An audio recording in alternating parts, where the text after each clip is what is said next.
Hello बच्चों, welcome back to the channel. हम लोग अपनी one shot revision series start कर चुके हैं और आज हम मैक्रो इकोनॉमिक्स के अंदर एक टॉपिक कर रहे हैं जिसका नाम है फॉरेन एक्सचेंज रेट। बच्चों, ये सबसे सिंपल चैप्टर है, बहुत छोटा सा चैप्टर है। इस पूरी वीडियो में स्टार्ट टू एंड आपने मेरे साथ बने रहना है, ठीक है? तो चलो स्टार्ट करते हैं। तो फॉरेन एक्सचेंज रेट, ये हमारे टॉपिक का नाम है। मीनिंग क्या होता है फॉरेन एक्सचेंज का, इसको पढ़ते हैं। Foreign exchange means foreign currency. All the currencies other than the domestic currency of a country are called foreign exchange. हमारे देश की जो ऑफिशियल करेंसी है यानी कि इंडियन रुपीस, उसको अगर हम छोड़ दें और दुनिया भर की कोई भी करेंसी के बारे में सोचें तो हर वो करेंसी जो रेस्ट ऑफ द वर्ल्ड के किसी भी कंट्री को बिलोंग करती है उसको हम बोलते हैं फॉरेन करेंसी या फॉरेन एक्सचेंज, ठीक है? One difference between domestic trade and foreign trade is that when all the transactions in the domestic trade are settled by a domestic currency, the transaction in foreign trade are settled through currency of the country with which the transaction is made. कहता है domestic trade की खासियत ये है कि domestic trade में आपको जो सेटलमेंट करनी पड़ती है, पैसों का लेन देन करना पड़ता है, वो आपको डोमेस्टिक करेंसी यानी कि इंडियन रुपीस में करना पड़ेगा। लेकिन अगर मैं इंडिया के साथ, मतलब इंडिया का एक नागरिक बाहर के किसी भी देश के साथ कोई ट्रांजैक्शन करता है यानी कि एक फॉरेन इंटरनेशनल ट्रांजैक्शन करता है, तो उस ट्रांजैक्शन में जो सेटलमेंट होती है वो डोमेस्टिक करेंसी में नहीं की जाती, वो उस देश की करेंसी में की जाती है। इसीलिए ये चैप्टर इतना अहमियत रखता है, फॉरेन एक्सचेंज या फॉरेन करेंसी। तो फॉरेन करेंसी को ही फॉरेन एक्सचेंज बोलते हैं। इंडिया की करेंसी को छोड़ दें, बाकी सारी करेंसीज आर फॉरेन करेंसीज और फॉरेन एक्सचेंज, ठीक है? तो फिर फॉरेन एक्सचेंज रेट क्या होता है? Foreign exchange rate is the price of one currency in terms of another. एक देश की करेंसी दूसरी देश की करेंसी के साथ क्या रेट ऑफ एक्सचेंज रखती है, उसको फॉरेन एक्सचेंज रेट बोलते हैं। It is the rate at which one unit of a foreign currency can be exchanged for domestic currency. एक करेंसी एग्जांपल ले लेते हैं, डॉलर। अगर मुझे $1 को खरीदना है तो उसके बदले मुझे कितने रुपए देने पड़ेंगे? तो यहाँ पर दो करेंसीज इन्वॉल्व हो गई। एग्जांपल में अगर $1 को 85 रुपीज में खरीदा जा सकता है तो इसका मतलब $1 इज इक्वल टू 85 रुपीज। ये हुआ डॉलर और इंडियन रुपीस के बीच में एक्सचेंज रेट। तो एक्सचेंज रेट बेसिकली क्या होता है? एक्सचेंज रेट होता है वो प्राइस जो आपको अदा करना पड़ेगा, चुकाना पड़ेगा एक फॉरेन करेंसी को खरीदने के लिए, ठीक है? It is the price in the domestic currency to obtain one unit of a foreign currency. तो हमारे एग्जाम्पल में क्या हुआ? $1 को खरीदने के लिए अगर मुझे 85 रुपीज चुकाने पड़े तो $1 का 85 रुपीज के साथ एक एक्सचेंज रेट एस्टैब्लिश हो जाता है। तो इसको बोलते हैं exchange rate between two currencies. Foreign exchange rate is sometime also known as external value of currency. तो फॉरेन एक्सचेंज रेट को कई बार हम एक्सटर्नल वैल्यू ऑफ करेंसी भी बोलते हैं, यानी कि हमारे 85 रुपीज को लेकर $1 को खरीदा जा सकता है। इसका मतलब $1 और रुपए के बीच में जो करेंसी का एक्सचेंज रेट है वो है $1 equal to 85 rupees. This is the foreign exchange rate, ठीक है? ऐसे ही बहुत सारी करेंसीज हैं दुनिया के अंदर। हर करेंसी का एक दूसरी करेंसी के साथ जब हम रेट ऑफ एक्सचेंज निकालते हैं तो उसको फॉरेन एक्सचेंज रेट बोलते हैं, ठीक है? अब चैप्टर तो बहुत सिंपल है, इसके अंदर अब हम बात करते हैं कि जो एक्सचेंज रेट होता है, ये एक्सचेंज रेट कितने प्रकार से लिखा जा सकता है, ठीक है? तो एक होता है नॉमिनल एक्सचेंज रेट और एक होता है real exchange rate. Nominal exchange rate का मतलब है इफ $1 यानी कि if a foreign currency can be exchanged for 85 Indian rupees then it is called a nominal exchange rate. देखो ये हमने कैसे लिखा, $1 को अगर मैं 85 रुपीज के बराबर मानता हूं तो ये डॉलर और रुपए के बीच का एक्सचेंज रेट है। लेकिन इस एक्सचेंज रेट को हम नॉमिनल एक्सचेंज रेट बोलेंगे। क्यों बोलेंगे? बिकॉज इस रेट में फॉरेन करेंसी को एक रखा गया है, one unit of foreign currency in terms of so many units of domestic currency बोले तो हम इसको नॉमिनल एक्सचेंज रेट बोलते हैं। Price of a foreign currency in terms of domestic currency. तो $1 का अगर रेट 85 रुपीज है एक पाउंड का रेट अगर 100 रुपीज़ है, एक दिरहम का रेट अगर 25 रुपये है, तो इसका मतलब ये है हमारे एक्सचेंज रेट में नॉमिनल एक्सचेंज रेट। तो जो एक्सचेंज रेट होता है उसको दो तरह से लिखा जा सकता है, एक नॉमिनल और एक रियल। नॉमिनल में क्या होता है कि फॉरेन करेंसी को आप 1 लिखते हो, $1, 1 पाउंड, 1 दिरहम की हमारे इंडियन रुपीस में कितनी वैल्यू निकल के आएगी, तो ये होता है नॉमिनल एक्सचेंज रेट। अगर हम उल्टा कर दें इसको, यानी कि अगर हम ऐसा लिख दें कि 1 रुपये में कितने डॉलर मिलेंगे या कितने सेंट मिलेंगे या कितने पाउंड मिलेंगे या कितने दिरहम मिलेंगे, हमारी जो डोमेस्टिक करेंसी है उसका एक यूनिट बाहर की फॉरेन करेंसी को कितने में एक्सचेंज किया जा सकता है उसके बदले, अगर हम ऐसा लिखेंगे तो इसको बोलते हैं रियल एक्सचेंज रेट, इसको बोलते हैं real worth of the domestic currency, या फिर इसको बोलते हैं real power of the domestic currency in terms of foreign currency. ठीक है, तो दो तरीके हैं। अगर आप $1 को कितने रुपए से लिखोगे तो ये नॉमिनल एक्सचेंज रेट है, और अगर आप 1 रुपी को कितने डॉलर से लिखोगे तो ये रियल एक्सचेंज रेट है। ठीक है, बहुत सिंपल हो गया। फिर हम आते हैं इसके बाद फॉरेन एक्सचेंज रेट सिस्टम के ऊपर, कि फॉरेन एक्सचेंज रेट से रिलेटेड कितने सिस्टम है। 3 सिस्टम है, पर मोटे तौर पर हम जो फॉलो कर रहे हैं आज की डेट में वो एक ही सिस्टम फॉलो करते हैं। तो पहले हम चलते हैं फिक्स्ड एक्सचेंज रेट सिस्टम के ऊपर। एज द नेम सजेस्ट, ये जो एक्सचेंज रेट सिस्टम है ये फिक्स्ड है। फिक्स्ड माने कि एक बार जो एक्सचेंज रेट आपने तय कर दिया, एक बार जो आपने प्राइस तय कर दिया एक डोमेस्टिक करेंसी का फॉरेन करेंसी के साथ, तो फिर वो एक्सचेंज रेट चेंज नहीं होगा रोज रोज। ठीक है, तो fixed exchange rate system refers to a system in which the exchange rate of a currency is fixed by the government. It is fixed by the government or the monetary authority in consultation with monetary authority.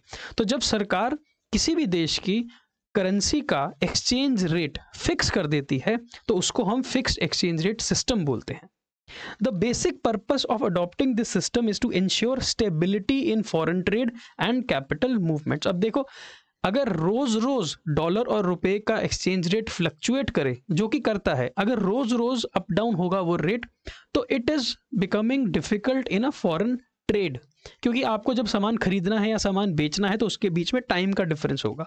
अगर बार बार fluctuation आएगी rate of exchange के बीच में, तो ये आपकी stability को hamper करता है, यानी कि जो आपके ट्रेड हैं, परचेज सेल है एक देश के साथ दूसरे देश का, उसमें कहीं ना कहीं स्टेबिलिटी की कमी होती है।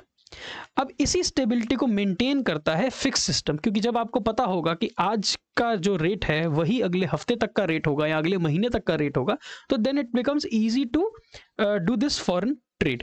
ठीक है, फिर कहता है ये जो सिस्टम है it achieves stability and for this the government undertakes to buy foreign currency when the exchange rate becomes weaker and sell the foreign currency when the rate of exchange gets stronger।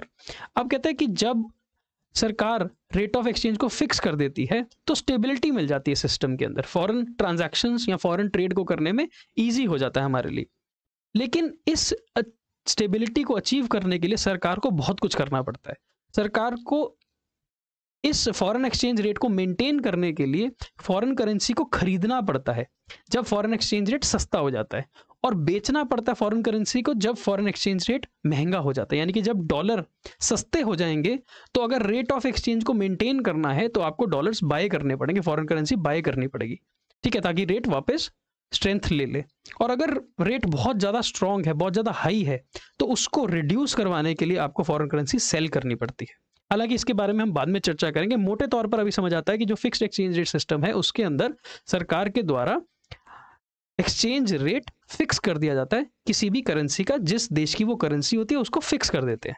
ठीक है, under this system each country will keep value of its currency fixed in terms of some external standard. अब fix तो आप कर दोगे, जैसे कि 1 रुपए की कीमत फिक्स तो आप कर दोगे, पर उसको फिक्स करोगे किसके साथ? कोई तो एक एक्सटर्नल बेंचमार्क होना चाहिए, कोई तो एक एक्सटर्नल वैल्यू होनी चाहिए, कोई तो एक एक्सटर्नल चीज होनी चाहिए जिसके साथ आप उसको फिक्स कर दोगे। इसको बोलते हैं पेग करना, यानी कि पेगिंग और fixing the exchange rate to certain value. अब ये जो एक्सटर्नल स्टैंडर्ड है ना, जिसके अगेंस्ट हम वैल्यू को फिक्स कर रहे हैं, ये कुछ भी हो सकता है।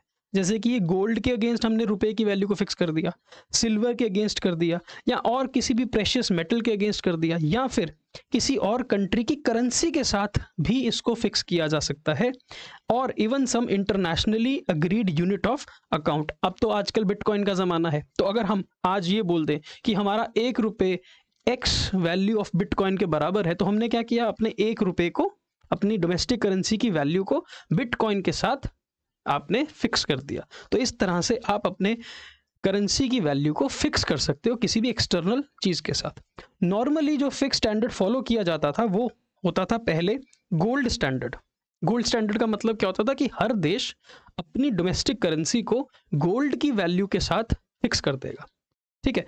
Every country was to define the value of its currency in terms of gold. Accordingly the value of one currency in terms of another currency was fixed considering the gold value of each currency. इसको समझाने के लिए example है, for example if UK pound, एक UK का pound 4 gram gold की worth रखता है, यानी कि अगर 1 पाउंड दें हम और 4 ग्राम गोल्ड हमें मिले, और इसी तरह से अगर $1 से 2 ग्राम गोल्ड मिले, तो आपके पास 2 करेंसीज हैं, दोनों करेंसीज को आपने किसके अगेंस्ट फिक्स कर दिया, गोल्ड के अगेंस्ट। इसको बोलते हैं गोल्ड स्टैंडर्ड।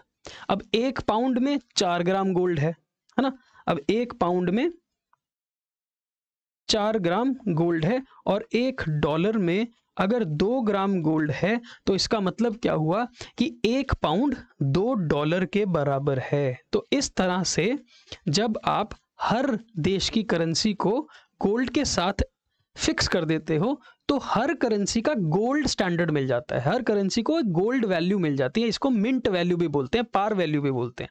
तो मिंट वैल्यू या पार वैल्यू या गोल्ड वैल्यू जो मिल जाती है हर करेंसी की, तो एक दूसरी करेंसी को आपस में भी एक्सचेंज किया जा सकता है on the basis of this gold value, जैसे हमने यहाँ पर किया, ठीक है। ये है गोल्ड स्टैंडर्ड। लेकिन ये गोल्ड स्टैंडर्ड ज़्यादा दिन तक नहीं चला, और 1914 तक ही ये गोल्ड स्टैंडर्ड को यूज़ किया गया, उसके बाद इसको एबॉलिश कर दिया गया, ठीक है। उसके बाद हमारे पास एक और फिक्स सिस्टम के अंदर स्टैंडर्ड आता है, वो है ब्रेटन वुड्स स्टैंडर्ड। हालांकि ये ब्रेटन वुड्स स्टैंडर्ड भी खत्म कर दिया गया था 1971 में, हालांकि 1971 में इसको विड्रॉ किया गया था, 1977 में इसको बिल्कुल खत्म कर दिया गया था। अब ये ब्रेटन वुड्स जो सिस्टम है, ये बेसिकली गोल्ड स्टैंडर्ड का ही एक तरह का अपर वेरिएंट है, या एक तरह का इसके अंदर चेंज किया गया था। हमने गोल्ड स्टैंडर्ड में ये पढ़ा कि हर करेंसी को गोल्ड से फिक्स कर दो, यानी कि हर करेंसी की गोल्ड वैल्यू निकाल लो। अब देखो इसमें एक प्रॉब्लम थी, जब आप हर देश को बोलते हो कि आप अपनी करेंसी की गोल्ड की वैल्यू निकालो, तो उसमें एक प्रॉब्लम आती थी। प्रॉब्लम ये आती थी कि गोल्ड वैल्यू आप जब लोगे, तो उसमें गोल्ड की प्योरिटी क्या होगी, है ना। अब 18 कैरेट गोल्ड लोगे, 24 कैरेट गोल्ड लोगे, 22 कैरेट गोल्ड लोगे, तो ये पूरी प्रॉब्लम आती थी। और इसी प्रॉब्लम के कारण जो गोल्ड वैल्यूज हर देश निकालता था, उसके ऊपर एक दूसरे देश को विश्वास नहीं होता था, जिसके कारण से ये जो अभी हमने फॉरेन एक्सचेंज रेट निकाला, ये एक्सचेंज रेट निकालना मुश्किल हो जाता था, बिकॉज सेम वैल्यू गोल्ड में दोनों की नहीं आ रही है। इस प्रॉब्लम को सॉल्व करने के लिए ब्रेटन वुड्स सिस्टम लाया गया था। ब्रेटन वुड्स सिस्टम में क्या हुआ था, gold was replaced by $US as the core of this system.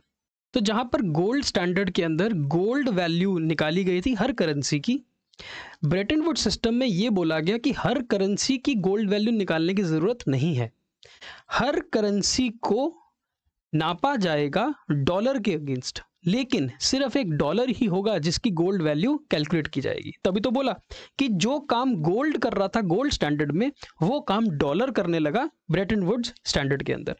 Under this system all the currencies were pegged और related to dollar at a fixed exchange rate.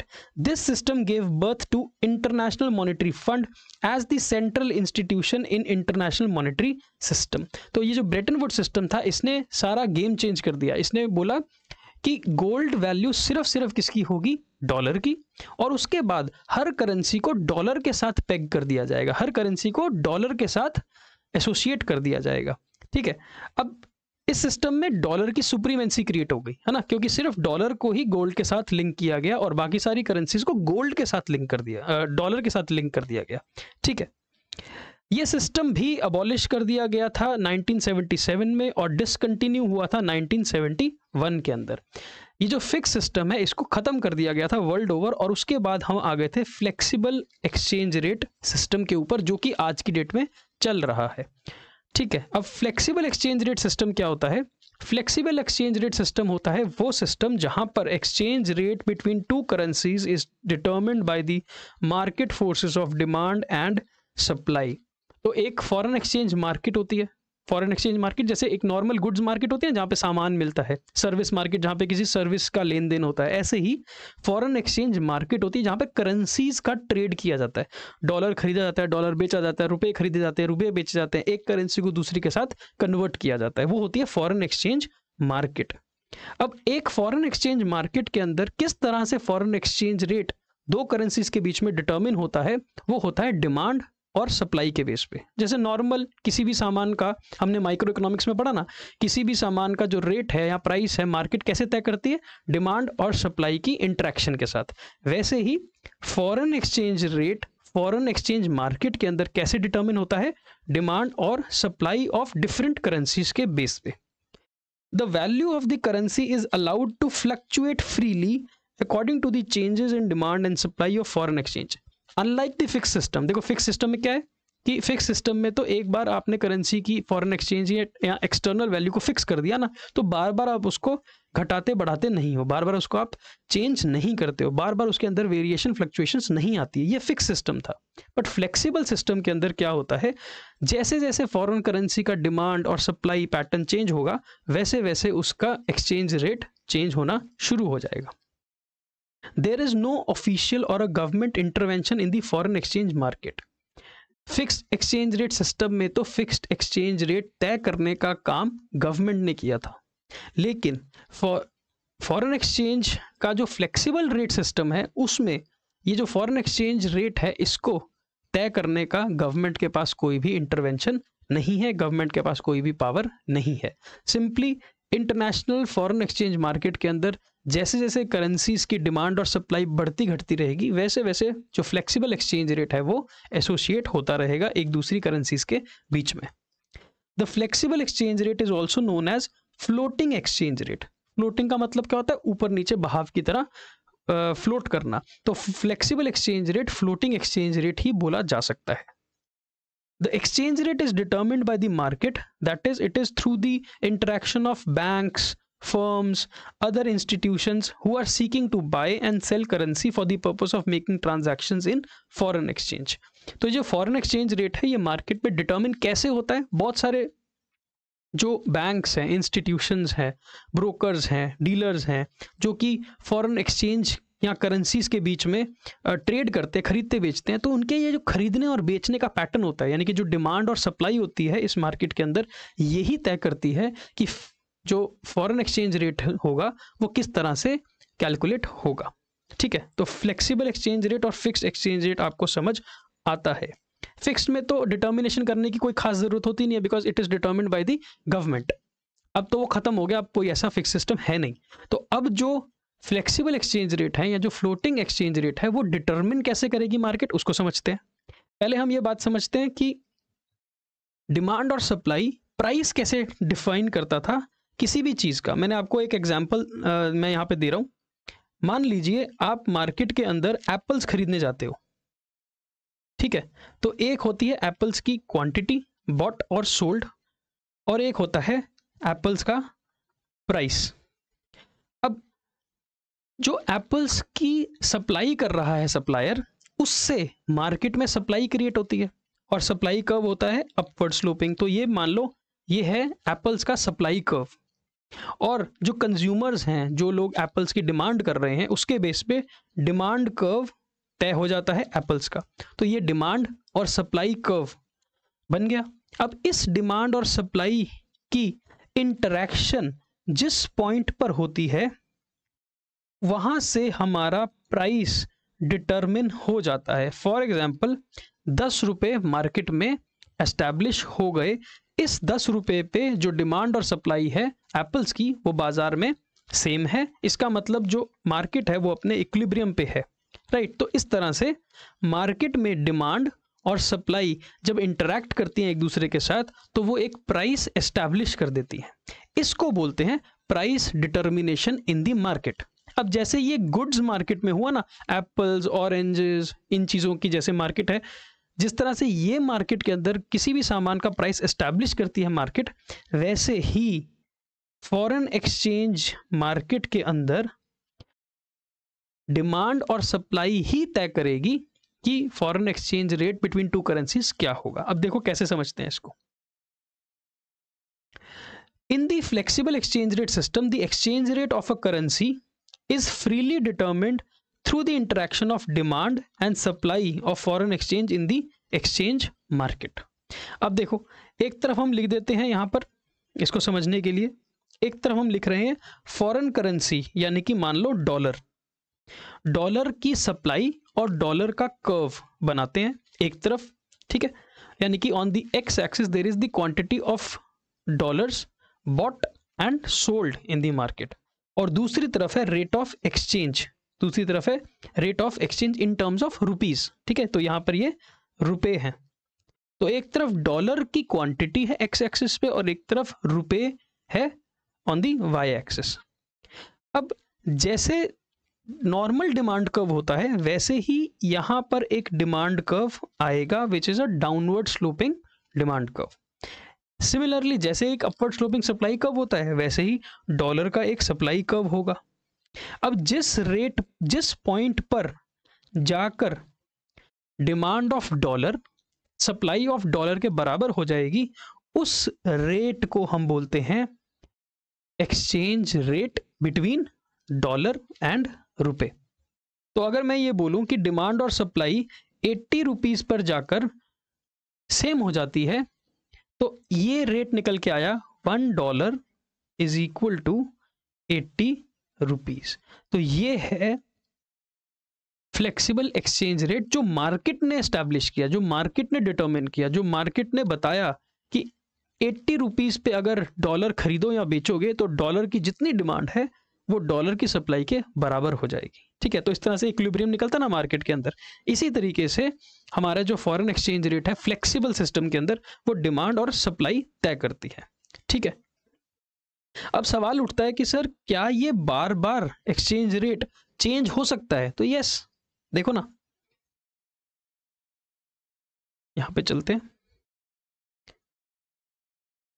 ये demand curve है, ये supply curve है, तो ये price 10 रुपए establish हो गया मार्केट के अंदर, ठीक है ना। एक्स एक्सिस पे क्वांटिटी आती है, वाई एक्सिस पे रेट या प्राइस आता है। अब जैसे जैसे डिमांड चेंज होगी, इफ द डिमांड चेंजेस और if the supply of the foreign currency changes, जब भी मार्केट के अंदर डिमांड बदलेगी, अब डिमांड बढ़ भी सकती है, डिमांड घट भी सकती है, या फिर जब जब मार्केट के अंदर सप्लाई बढ़ेगी या घटेगी तो ये जो एक्सचेंज रेट तय हुआ है ना, ये जो रेट 10 रुपीज एस्टैब्लिश हुआ है मार्केट के अंदर, ये रेट फ्लक्चुएट करेगा, ये रेट फ्लेक्सिबल है, फ्लोट करेगा, ऊपर नीचे होता चला जाएगा जैसे जैसे डिमांड और सप्लाई बदलेगी। मैं एक एग्जांपल दे देता हूं आपको, जैसे कि मान लो किसी भी कारण से देश के अंदर डॉलर की जो डिमांड है वो बढ़ गई है, देश के अंदर डिमांड ऑफ डॉलर्स इंक्रीज हो गई है, तो जब डॉलर्स की डिमांड बढ़ेगी तो डिमांड कर्व राइटवर्ड शिफ्ट हो जाएगा। और सोचो या एज्यूम करो सप्लाई चेंज नहीं हो रही है डॉलर की, तो क्या होगा? तो जो पहले 10 रुपए का रेट था वो अब बढ़ जाएगा और रेट बढ़कर कितना हो जाएगा? लेट से 15 रुपए। तो देखा, अगर सिर्फ मैं डिमांड को बढ़ा दूं और सप्लाई चेंज ना करूं तो मार्केट में क्या होगा? मार्केट में प्रेशर क्रिएट होगा प्राइस के ऊपर, इसलिए जो फॉरेन एक्सचेंज रेट है वो बढ़ना शुरू हो जाएगा। उल्टा करके देख लेते हैं सर। अब मान लो ऐसा नहीं होता है ना, मान लो आप ऐसा नहीं होता, और होता क्या है? होता ये है कि मार्केट में डिमांड घट जाती है। एज्यूम करते हैं कि मार्केट में डिमांड कम हो जाती है। अब अगर डिमांड कम हो जाएगी तो डिमांड कर्व लेफ्ट को शिफ्ट हो जाएगा ना, इधर को शिफ्ट हो जाएगा। तो लेफ्ट शिफ्ट होने से क्या होगा? डिमांड कम हो गई है। अब डिमांड कम हो गई और अगर सप्लाई पे कोई असर नहीं पड़ेगा तो प्राइसेस सॉफ्ट हो जाते हैं, प्राइसेस घट जाते हैं। तो धीरे धीरे क्या होगा? जो पहले 10 रुपए का रेट आ रहा था अब वो रेट री एस्टैब्लिश होके लेट से 8 रुपए हो जाएगा। तो डिमांड के कम होने से एक्सचेंज रेट कम हो जाएगा, डिमांड के बढ़ने से एक्सचेंज रेट बढ़ जाएगा। सर क्या ये बात आप सप्लाई के लिए भी बता सकते हो? बिल्कुल। चलो एक बार सप्लाई के बारे में भी सोच लेते हैं सो दैट आपके मन में डाउट ना रहे। अब मान लो ये सप्लाई कर्व है, ये डिमांड कर्व है, ये पॉइंट पर हमारा एक्सचेंज रेट तय हो गया, 10 रुपये आ रहा है डॉलर और रुपए का exchange rate. Assuming that because of any reason whatsoever supply increases, मान लो देश के अंदर डॉलर की सप्लाई आ जाती है, बहुत सारा डॉलर देश के अंदर आ जाता है, सप्लाई बढ़ जाएगी। सप्लाई अगर बढ़ जाएगी तो सप्लाई कर्व राइट को शिफ्ट हो जाएगा, ये नया सप्लाई कर्व बन जाएगा, राइट वर्ड शिफ्ट हो जाएगा। और अगर डिमांड में कोई भी चेंज ना आए, मान लो डिमांड में कोई चेंज ना आए, तो जो रेट है वो रेट कम हो जाएगा, ठीक है ना। तो नया जो रेट एस्टैब्लिश होगा वो कम हो जाएगा। इसका ऑपोजिट ले लो, एज्यूम करो कि सप्लाई घट जाती है देश के अंदर, एकदम से शॉर्टेज आ जाती है डॉलर्स की देश के अंदर, तो जब सप्लाई कम हो जाएगी तो सप्लाई कर्व लेफ्ट को शिफ्ट हो जाएगा, है ना, ये बन जाएगा नया सप्लाई कर्व। अब देखो नया सप्लाई कर्व जब ये बनेगा तो यहाँ पर हमारा नया एक्सचेंज रेट एस्टैब्लिश हो जाएगा, एज्यूमिंग दैट दिस इज 12 रुपये। तो हमें क्या समझ आया? हमें एक बात समझ आई कि डिमांड और सप्लाई ऑफ फॉरेन करेंसी, जो डिमांड और सप्लाई है फॉरेन करेंसी की, जब वो इक्वल हो जाती है मार्केट के अंदर तो एक रेट डिफाइन हो जाता है, यानी कि तब हमारे को एक एक्सचेंज रेट मिल जाता है। और ये एक्सचेंज रेट एज्यूम कर लेते हैं किसके बीच में आता है, एक तरफ डॉलर और एक तरफ रुपए। अगर $1 का रेट 80 है तो ये तब है जब डिमांड और सप्लाई 80 रुपीस पर सेम है डॉलर की, ठीक है। अब जब भी डिमांड चेंज हो जाए या जब भी सप्लाई चेंज हो जाए तो ये जो एक्सचेंज रेट है ये अप एंड डाउन मूव करता रहेगा, तभी तो इसको फ्लेक्सिबल बोलते हैं, तभी तो इसको फ्लोटिंग बोलते हैं। ये बार बार चेंज होगा, और चेंज क्यों होगा? डिमांड और सप्लाई के कारण चेंज होगा, ठीक है। यहां तक आपको समझ आ गया। सर एक चीज हमें और बता दो कि demand of a foreign currency होती क्या है? कौन लोग हैं जो डिमांड करते हैं फॉरेन करेंसी की, या किस पर्पस के लिए डॉलर मांगे जाते हैं देश के अंदर? अब देखो मैं एक कंज्यूमर हूं, ठीक है, देश में रह रहा हूं, मुझे तो इंडियन रुपीस से मतलब है ना, बिकॉज मैं सारी ट्रांजैक्शन तो डोमेस्टिक टेरिटरी के अंदर कर रहा हूं, तो मेरी जितनी भी ट्रांजैक्शन है वो डोमेस्टिक ट्रेड है, और डोमेस्टिक ट्रेड को मैं डोमेस्टिक करेंसी में ही सेटल करूंगा। पर क्या मुझे कभी डॉलर नहीं चाहिए होंगे? क्या मैं कभी डॉलर की डिमांड नहीं कर सकता? कर सकता हूं। किस किस पर्पस के लिए डिमांड करूंगा? तो यहां पर लिखा है, अगर मान लो मुझे इन्वेस्टमेंट करनी है बाहर किसी देश के अंदर, मान लो मैं अमेरिका जाता हूं, अमेरिका में मैं कोई अपना बिजनेस एस्टैब्लिश करना चाहता हूं। अब अमेरिका के देश के अंदर, अमेरिका के अंदर मैं जब कोई बिजनेस में इन्वेस्ट करूंगा तो मैं डॉलर में इन्वेस्ट करूंगा या मैं रुपए में इन्वेस्ट करूंगा? भाई उस देश की डोमेस्टिक करेंसी तो डॉलर है ना, तो मुझे डॉलर चाहिए होंगे। अब यहां से मुझे डॉलर अगर बाहर लेके जाने हैं तो इसका मतलब मैं डॉलर की मांग करूंगा, मैं डॉलर की डिमांड करूंगा। तो इस तरह से मुझे डॉलर की रिक्वायरमेंट हो सकती है। एक और, मान लो मैं बाहर से कोई सामान इंपोर्ट करता हूं, अमेरिका से मैंने इंडिया में कोई सामान इंपोर्ट किया, तो वो जो अमेरिकन कंपनी है उसको मैंने पेमेंट करनी है। पेमेंट वो किस में मांगेगी? डॉलर में। और मैं डॉलर तो तभी उसको दे पाऊंगा ना जब मेरे हाथ में डॉलर होगा। तो मैं डॉलर लेने के लिए कहाँ जाऊंगा? मैं डॉलर लेने के लिए किसी बैंक के पास जाऊंगा, मनी एक्सचेंजर के पास जाऊंगा, डीलर के पास जाऊंगा, या और किसी इंस्टीट्यूशन के पास जाऊंगा और उसको बोलूंगा भाई मुझे डॉलर दे। तो जब मैं डॉलर मांग रहा हूं इसका मतलब मैं डॉलर की डिमांड कर रहा हूं। तो इस तरह से डॉलर की डिमांड की जाती है।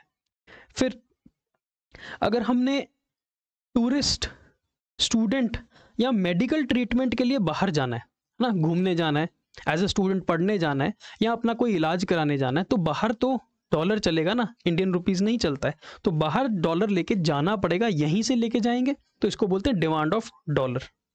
फिर अगर हमने पेमेंट करनी है किसी को, अगर बाहर हमने किसी को रेंट देना है, बाहर किसी को इंटरेस्ट देना है, डिविडेंड देना है, सैलरी देनी है, तो उस देश में तो डॉलर की रिक्वायरमेंट है। अगर मैंने किसी फॉरेन कंट्री को कोई डोनेशन देनी है या कोई ग्रांट देनी है, ये नॉर्मली मैं नहीं दे रहा, ये या तो कोई बहुत बड़ा ग्रुप होगा, बिजनेस हाउस होगा, या फिर सरकार होगी जो गवर्नमेंट टू गवर्नमेंट लेवल पर इंटरेक्ट करती है।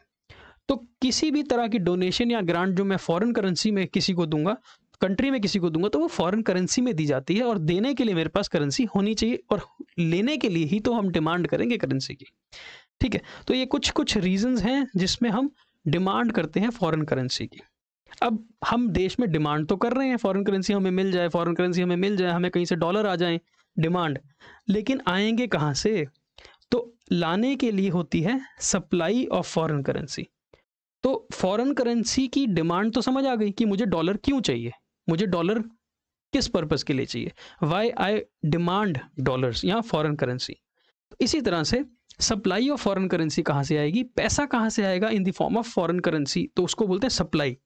अब हमारे देश में, इंडिया में, ये मान लो इंडिया है, इंडिया के अंदर डॉलर कहाँ से आएगा? डॉलर बाहर के देशों से आता है ना, क्योंकि हमारे खुद के देश के अंदर तो डॉलर नहीं बन रहा ना, तो डॉलर तो किसी बाहर के ट्रेड से आएगा, किसी कंट्री से आएगा, कहीं ना कहीं किसी पर्पस से हमारे देश में एंटर करेगा। तो जब हमारे देश में वो एंटर करेगा, इसको बोलते हैं सप्लाई क्रिएट हो गई देश के अंदर। तो देश के अंदर सप्लाई आ रही है डॉलर की या फॉरेन करेंसी की। अब सप्लाई कैसे आती है हमारे देश में? जब हम एक्सपोर्ट करते हैं सामान। अब मैंने अपने फैक्ट्री से, अपने बिजनेस से कुछ सामान बाहर एक्सपोर्ट कर दिया। अब जब बाहर एक्सपोर्ट किया तो वहां से पैसा आएगा। पैसा किस रूप में आएगा? डॉलर में आएगा, फॉरेन करेंसी में आएगा। तो वो जो पैसा इंडिया में आ रहा है वो हमारे लिए क्या बना? सप्लाई बन गई हमारे लिए, है ना। हमारे पास आ रहे हैं डॉलर। फिर बाहर के किसी कंपनी ने, बाहर के किसी बिजनेस हाउस ने हमारे देश में कोई बिजनेस में इन्वेस्टमेंट कर दी, ठीक है। जैसे बाहर से गूगल आया, गूगल ने इंडिया में इन्वेस्टमेंट कर दी। फेसबुक कहता है मैं भी इंडिया में इन्वेस्ट करूंगा, ठीक है। अमेजोन आता है, वो भी इंडिया में इन्वेस्ट करता है। वॉलमार्ट आता है, वो भी इंडिया के अंदर इन्वेस्ट करता है। तो ये लोग जब इंडिया में इन्वेस्ट करते हैं तो ये अपने साथ क्या लेके आते हैं? डॉलर्स लेके आते हैं, फॉरेन करेंसी लेके आते हैं। वो हमारे देश में आती है, इसका मतलब हमारे देश में सप्लाई क्रिएट हो रही है, सप्लाई आ रही है डॉलर्स की या फॉरेन करेंसी की। फिर direct purchase by the non residents in India. अब कोई बाहर से कोई नॉन रेजिडेंट इंडिया में घूमने आया, एज ए टूरिस्ट आया, गेस्ट आया, मेडिकल ट्रीटमेंट के लिए आया और वहां से वो डॉलर इंडिया में ले आया, तो इंडिया में डॉलर की सप्लाई आ जाती है।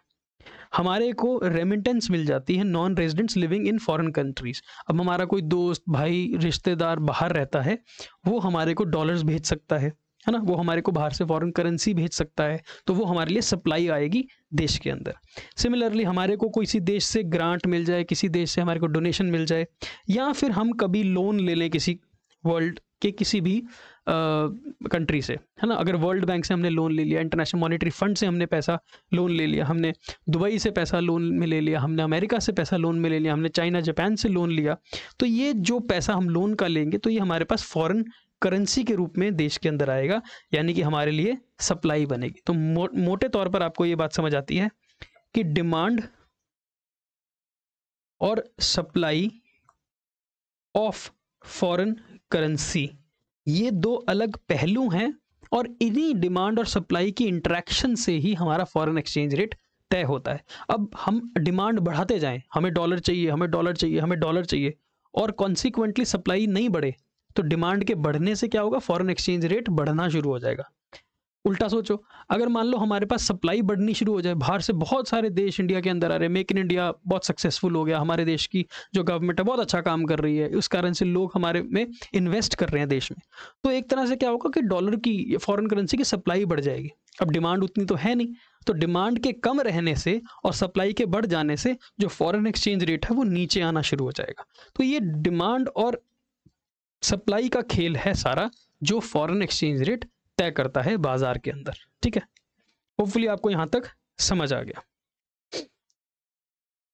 अब हम समझते हैं कि ये जो सिस्टम पढ़े हमने ना, फिक्स सिस्टम और फ्लेक्सिबल सिस्टम, ये इनके मेरिट्स या डिमेरिट्स क्या है। बड़ा फटाफट बहुत छोटे से जल्दी से हम इस टॉपिक को कंप्लीट करते हैं।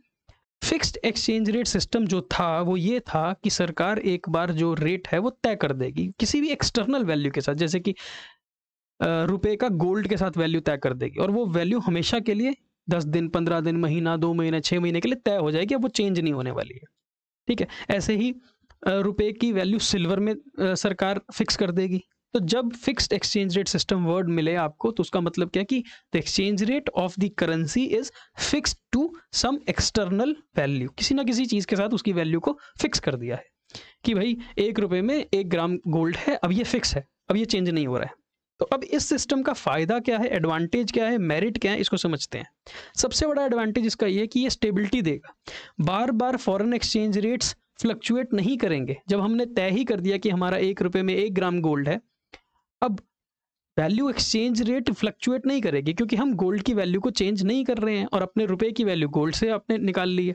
तो आप इस सिस्टम के अंदर स्टेबिलिटी मेंटेन कर लेते हो फॉरेन करेंसीज के साथ।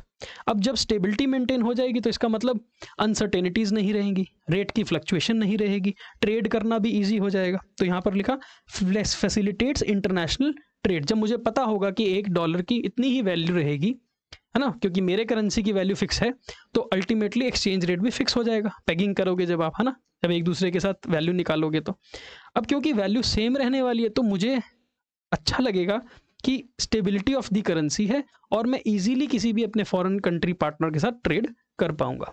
दूसरा, अब क्योंकि ये जो फिक्स सिस्टम है ना, ये फिक्स सिस्टम में एक प्रॉब्लम ये थी कि आप गोल्ड स्टैंडर्ड की बात करो तो गोल्ड स्टैंडर्ड ये बोलता था कि हर कंट्री को गोल्ड में अपनी करेंसी की वैल्यू को निकालना है, और गोल्ड में वैल्यू को निकालने के लिए ना जितना गोल्ड की सप्लाई होती है ना देश के अंदर, ऑफिशियल गोल्ड की सप्लाई, है ना, जो सरकारी गोल्ड होता है, उस जो मॉनेटरी अथॉरिटी के पास गोल्ड है, उस गोल्ड की बेस पे ही करेंसी की छपाई होती थी, करेंसी की प्रिंटिंग होती थी।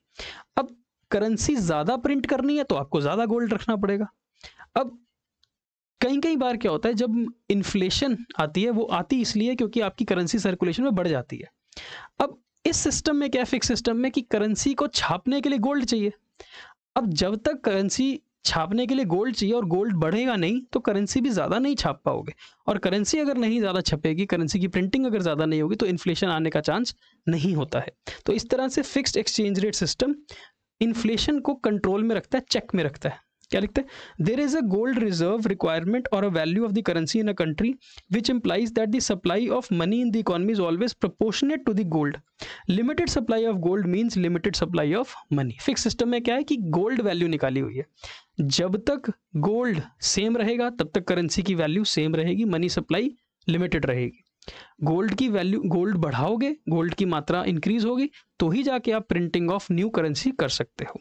ठीक है, अब जब सब कुछ स्टेबल है, इंटरनेशनल ट्रेड के अंदर एक्सचेंज रेट स्टेबल है, इन्फ्लेशन आ नहीं रही है, एक्सचेंज रेट मेंटेन्ड है, तो इसका मतलब जो सरकार है उसने जितनी भी पॉलिसीज बनानी है, नीतियां बनानी है, उसने जितने भी रूल्स रेगुलेशंस बनाने हैं वो इजीली बना सकती है, क्योंकि उसको ये चिंता नहीं करनी कि अगर आज मैंने $1 80 रुपये पे कोई वैल्यू, कोई पॉलिसी बना दी और कल को वो $1 100 रुपये का हो गया तो कहीं उसकी पॉलिसी फेल तो नहीं हो जाएगी। ऐसा नहीं होगा इस सिस्टम में, बिकॉज यहाँ पर एक्सचेंज रेट वेरिएट नहीं करेंगे। एक्सचेंज रेट्स फ्लेक्सिबल नहीं है, फिक्स्ड हैं, वो फ्लक्चुएट नहीं करने वाले हैं। तो once a policy is created that policy will remain in operation and government can frame the policies without this problem कि बार बार फ्लक्चुएशन तो नहीं आने वाली है। ठीक है, एक मेरिट इसके अंदर ये भी है कि ये speculative trade in the currency को हिंडर करता है। स्पेक्युलेटिव ट्रेड का मतलब है सट्टा लगाना। अब सट्टा कैसे लगता है, अगर मुझे लगे कि आज डॉलर का रेट बढ़ने वाला है तो मैं डॉलर खरीद लूंगा और जैसे ही बढ़ेगा मैं बेच दूंगा, तो इस तरह से मैं अपना प्रॉफिट क्रिएट कर सकता हूँ। इसको बोलते हैं स्पेक्युलेटिव ट्रेड या स्पेक्युलेशन। ये स्पेक्युलेशन तभी पॉसिबल है अगर एक्सचेंज रेट वेरी कर सके, अप डाउन हो सके। अब जब रेट ही स्टेबल है तो मैं जिस पे खरीदूंगा उसी पे मुझे बेचना है, तो मैं स्पेक्युलेट नहीं कर पाऊंगा, मैं प्रॉफिट नहीं कमा पाऊंगा, because there is no movement in the exchange rate. तो ये एक तरह से स्पेक्युलेटर्स को, सट्टोरियों को, सट्टेबाजों को यहाँ से दूर रखने का काम करता है इस मार्केट से। तो this is how the fix system is having an advantage. Fix system के डिमेरिट भी हैं, नुकसान भी हैं। सबसे बड़ा नुकसान ये है कि इस सिस्टम को मेंटेन करने के लिए गोल्ड रिजर्व्स चाहिए हर मॉनेटरी अथॉरिटी को। हर बैंक, जो बैंकिंग सिस्टम का कंट्रोलर है, उसको और देश को बहुत ज़्यादा गोल्ड चाहिए, तभी उस गोल्ड के बेस पे वो करेंसी की प्रिंटिंग कर सकता है। अब अगर ज़्यादा करेंसी प्रिंट करनी है तो जब तक गोल्ड नहीं आएगा ना और देश के पास, तब तक वो प्रिंटिंग नहीं कर सकता है। तो ये गोल्ड रिजर्व मेंटेन करना खुद में एक बहुत बड़ा चैलेंज हो गया था, तभी इस गोल्ड सिस्टम को हमने हटा दिया था। सेकंड प्रॉब्लम है इसकी इमूवेबिलिटी ऑफ कैपिटल, या ये ग्रोथ को रिस्ट्रिक्ट करता है। वही बात है ना, जब तक huge gold of reserve maintain करना पड़ेगा तो मूवमेंट ऑफ कैपिटल नहीं हो पाएगी। एक देश से दूसरे देश में कैपिटल मूव करने के लिए प्रॉब्लम आती है, बिकॉज गोल्ड एक पीछे का स्टैंडर्ड बना हुआ था। Supply of money can not be increased without increase in the gold reserves of the country. Next demerit भी है ये एक कि ये करेंसी में ट्रेड अपॉर्चुनिटीज़ नहीं देता। देखो, जब तक आपको किसी चीज़ को सस्ते में खरीदने और महंगे में बेचने की ऑप्शन ही नहीं है, तब तक आप उस चीज़ में डील नहीं करोगे। तो करेंसी में ट्रेड करना भी एक बिजनेस है ना। बहुत सारे मनी एक्सचेंजर्स होते हैं, बैंक्स होते हैं, इंस्टीट्यूशंस होते हैं, करेंसी को खरीदते हैं और करेंसी को बेचते हैं। अब वो आज इसलिए कर पा रहे हैं क्योंकि उनको खरीदना सस्ता है और बेचना महंगे पे प्रॉफिट होता है, तभी वो ऐसा कर पाते हैं। लेकिन अगर फिक्स सिस्टम की बात करें तो उसमें तो सेम चल रहा है रेट, सुबह जो रेट है वही शाम को रेट है, आज जो रेट है वही कल रेट है। तो इसका मतलब यहाँ पर अपॉर्चुनिटी टू अर्न मनी, यानी कि यहाँ पर ट्रेड करने की जो बिजनेस अपॉर्चुनिटी है वो नहीं मिलती है किसी को। Next, fixed exchange rate may not be the equilibrium rate. ये तो हमें पता ही है, माइक्रो इकोनॉमिक्स की है हमने। इक्विलिब्रियम रेट होता है जब डिमांड और सप्लाई तय करती है ना। जब मार्केट में खुद डिमांड और खुद सप्लाई आपस में इंटरैक्ट करती हैं तो जो रेट डिफाइन होता है वो होता है equilibrium rate defined by the markets demand and supply, ठीक है। लेकिन फिक्स सिस्टम में क्या हुआ? फिक्स सिस्टम में तो सरकार ने आज उठ के खड़े होके बोला कि आज हमारा एक्सचेंज रेट ये है ना, सो एंड सो है। सरकार जब ये डिफाइन करती है ना, फिक्स एक्सचेंज रेट आज $1 20 ग्राम ऑफ गोल्ड के बराबर है, तो सरकार ने यहाँ पर डिमांड सप्लाई का पैटर्न चेक ही नहीं किया है। और क्योंकि डिमांड और सप्लाई का पैटर्न चेक ही नहीं हुआ, इसका मतलब जो एक्सचेंज रेट तय किया गया है, जो फिक्स रेट सरकार ने तय किया है, ज़रूरी नहीं होगा कि वो इक्विलिब्रियम रेट के बराबर हो, ठीक है। Next, it fails to correct the recession और डिप्रेशन। देखो, जब भी रिसेशन आता है या डिप्रेशन आता है ना, तो हर इकोनॉमी में एक प्रॉब्लम आती है। प्रॉब्लम होती है कि जो देश की मनी सप्लाई है वो घट जाती है। डिप्रेशन के केस में और रिसेशन के केस में the whole economic activity subsides, कम हो जाती है वो। और इकोनॉमिक एक्टिविटी कम होने का कारण ये होता है कि देश में पैसे की कमी होती है, मनी सप्लाई श्रिंक हो जाती है, कम हो जाती है। अब इस देश को रिसेशन से, डिप्रेशन से बाहर उबारने के लिए, बाहर निकालने के लिए करना क्या पड़ता है? सप्लाई बढ़ानी पड़ती है, देश में पैसा पंप करना पड़ता है। जो आरबीआई या जो मॉनेटरी अथॉरिटीज होती हैं वो पैसा प्रिंट करना शुरू करती हैं। पर फिक्स सिस्टम में प्रॉब्लम ये है कि ये सिस्टम गोल्ड से बैक्ड है, इसके पीछे गोल्ड है। और जब तक आप गोल्ड नहीं बढ़ाओगे तब तक आप करेंसी प्रिंट नहीं कर सकते। और अगर करेंसी प्रिंट नहीं करोगे, करेंसी बढ़ाओगे नहीं, मनी सप्लाई इंक्रीज नहीं करोगे, तो आप रिसेशन और डिप्रेशन से लड़ोगे कैसे? तो ये प्रॉब्लम इस सिस्टम के अंदर ये है, ठीक है। So it becomes hard to combat recession और depression because you can not increase money supply very easily. फिर आते हैं हम फ्लेक्सिबल एक्सचेंज रेट के ऊपर, और फ्लेक्सिबल एक्सचेंज रेट के फायदे और नुकसान क्या है। सबसे पहली बात, फ्लेक्सिबल एक्सचेंज रेट के फायदे गिनते हैं। सबसे बड़ा फायदा यह है कि इसने हमारे को गोल्ड रिजर्व मेंटेन करने से आज़ादी दे दी। इसने हमारे को ये बता दिया कि आपको गोल्ड मेंटेन करने की कोई ज़रूरत नहीं है। गोल्ड है, नहीं है, कम है, ज़्यादा है, कोई प्रॉब्लम नहीं है। छापो करेंसी और प्रिंटिंग करो और अपना काम चलाओ। तो गोल्ड रिजर्व्स आपको मेंटेन करने की खास रिक्वायरमेंट नहीं है। हाँ, there is a minimum gold reserve जो आपको रखनी पड़ती है, पर हर बार आपको प्रिंट करने के लिए, हर बार करेंसी या मनी सप्लाई बढ़ाने के लिए आपको गोल्ड की वैल्यू बढ़ाने की कोई खास ज़रूरत नहीं है। फिर it promotes mobility of capital. This leads to integration of the world economies. The capital can easily be moved or transferred across borders at a prevailing exchange rate। देखो, फ्लेक्सिबल एक्सचेंज रेट सबसे बड़ा फायदा ये देता है कि अगर मुझे यहाँ से डॉलर बाहर लेके जाने हैं या बाहर से डॉलर इंडिया में लेके आने हैं, वो किसी भी दिन किसी भी रेट पे कन्वर्ट हो सकते हैं। सो मुझे ये बॉदर नहीं करना पड़ता, मुझे ये सोचना नहीं पड़ता कि मैं पैसे किस रेट पे लेके जाऊं, किस रेट पे कन्वर्ट होंगे। भाई, जो रेट मार्केट में चल रहा है उस रेट पे आप बाय कर सकते हो, जो रेट मार्केट में चल रहा है उस रेट पे आप सेल कर सकते हो। तो it helps in easy mobility of capital. आप कैपिटल को कहीं भी मूव कर सकते हो world over. Next, it promotes currency trade. अब ये जो प्रॉब्लम फिक्स्ड में थी ना, वो यहाँ पर हट गई, सुलझ गई। फिक्स में प्रॉब्लम ये थी कि करेंसी में ट्रेड कैसे करें। Buying and selling of currency में फ़ायदा ही नहीं है क्योंकि रेट सेम है। यहाँ पर करेंसी ट्रेड पॉसिबल है बिकॉज यहाँ पर you can buy at a less value and sell at a higher value. You can wait for the exchange rate to increase to earn profit. अब ये जो currency में प्रॉफिट कमाने का है ना अपॉर्चुनिटी, ये अपॉर्चुनिटी करेंसी ट्रेड को जन्म देती है। यानी कि आपने देखा कितने सारे बैंक्स हैं जो फॉरेन करेंसी में ट्रेड कर रहे हैं, खरीद रहे हैं, बेच रहे हैं। मनी एक्सचेंजर्स हैं जो डॉलर खरीदते हैं, डॉलर बेचते हैं, पाउंड खरीदते हैं, पाउंड बेचते हैं। तो ये बहुत सारा अपॉर्चुनिटी फ्लेक्सिबल सिस्टम देता है to trade in the currency. तो करेंसी की ट्रेडिंग भी एक बिजनेस बन गया है कि डॉलर खरीदो, डॉलर बेचो, सस्ता खरीदो, महंगा बेचो, ऐसा एक अपॉर्चुनिटी मिल जाती है इस सिस्टम के द्वारा।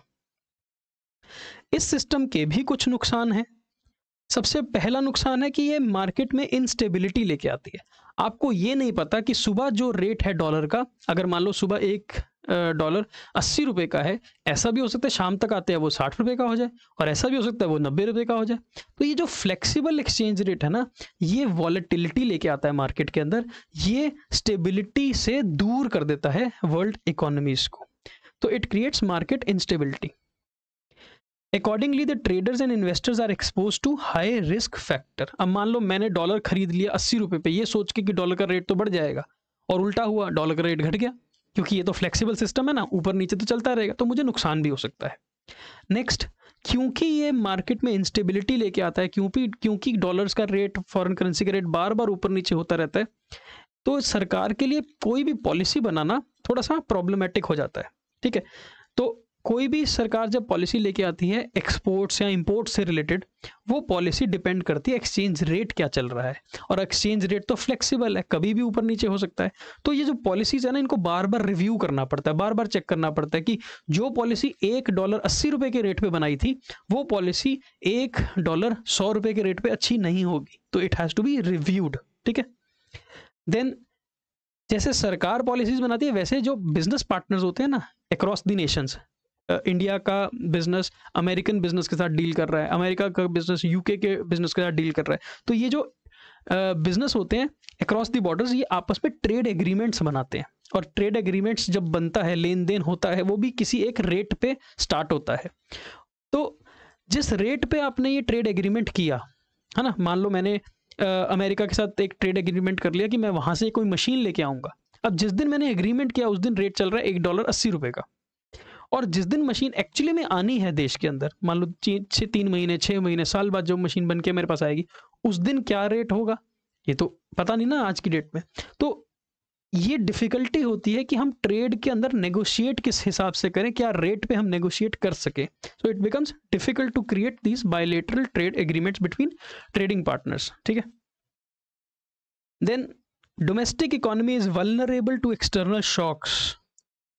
फिक्स सिस्टम में ऐसा शॉक नहीं लगता था, क्योंकि फिक्स सिस्टम में जो रेट आज चल रहा है वही रेट कल होगा, वही रेट परसों होगा, इन द नियर फ्यूचर वो रेट सेम रहता है। लेकिन जब फ्लेक्सिबल एक्सचेंज रेट सिस्टम आता तो ये रेट सुबह शाम दिन रात एक्सचेंज रेट चेंज होता चला जाता है। इस कारण से जो हमारी डोमेस्टिक इकोनॉमी है ना, वो इंटीग्रेट हो जाती है वर्ल्ड इकोनॉमी के साथ, क्योंकि ऐसा नहीं है सिर्फ मुझे ही डॉलर खरीदने बेचने हैं, किसी और को रुपया खरीदना बेचना भी होगा। हमारी करेंसी किसी और के लिए फॉरेन करेंसी है, और किसी और की करेंसी हमारे लिए फॉरेन करेंसी है, तो ये तो इंटीग्रेटेड वर्ल्ड इकोनॉमी हो गई ना।